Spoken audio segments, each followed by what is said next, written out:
Time for my favorite show.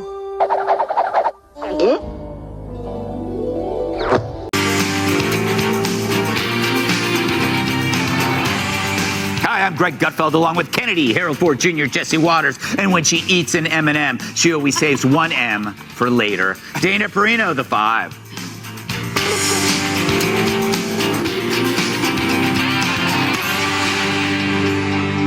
I don't think, Mr. Secretary, this is about you and me.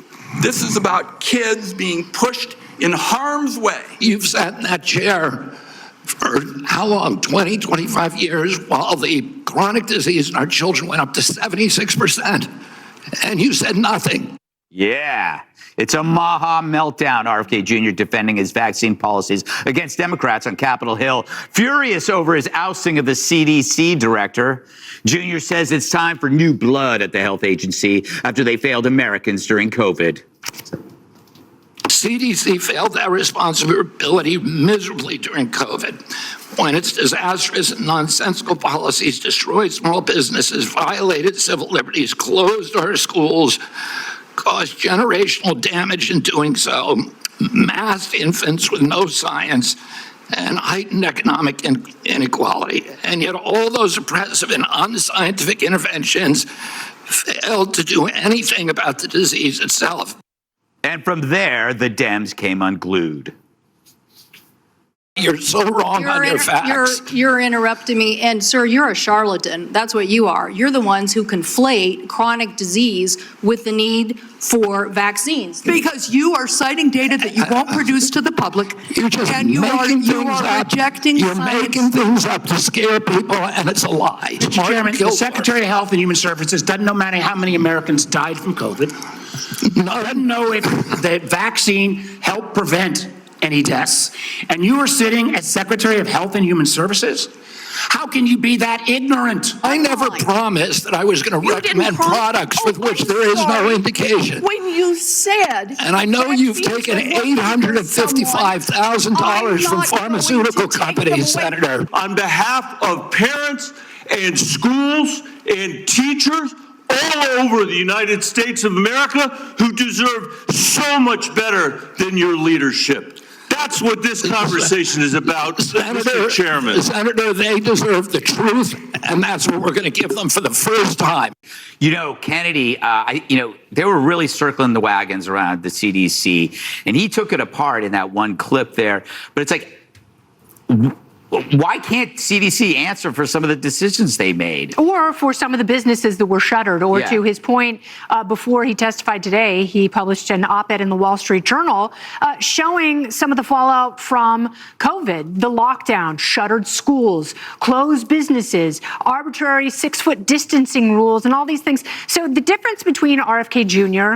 and, a lot of other cabinet secretaries is he has been passionate about this work for decades. And someone like Interior Secretary Doug Burgum, I think he's fantastic. I think he's had a lot of success as a governor in his state, and he knows a lot about energy, but he's not been fueled by this the way RFK Jr. has.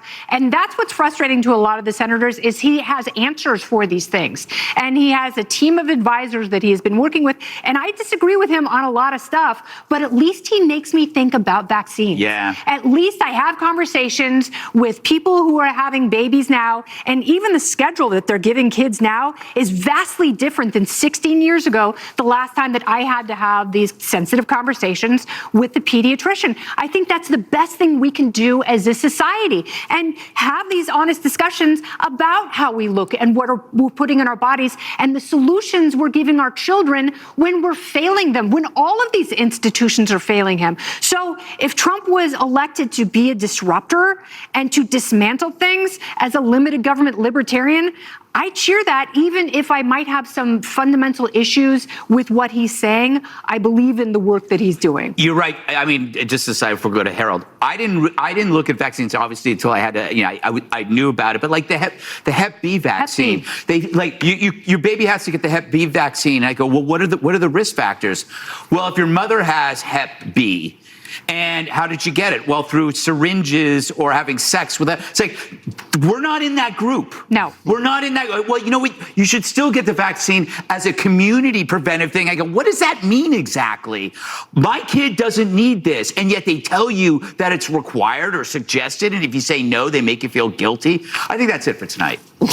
So, Harold. I have a slightly different opinion about this than people around the table. So I was disappointed today as I watched him. Okay, I didn't mean to cut you off. No, but I'm it's disappointed. okay. It's just that you did a list persuasion. You have a lot of things in there. And Well, y'all did too. I know, but I'm just saying that, like, he was being honest when he said he didn't know because that's the right answer.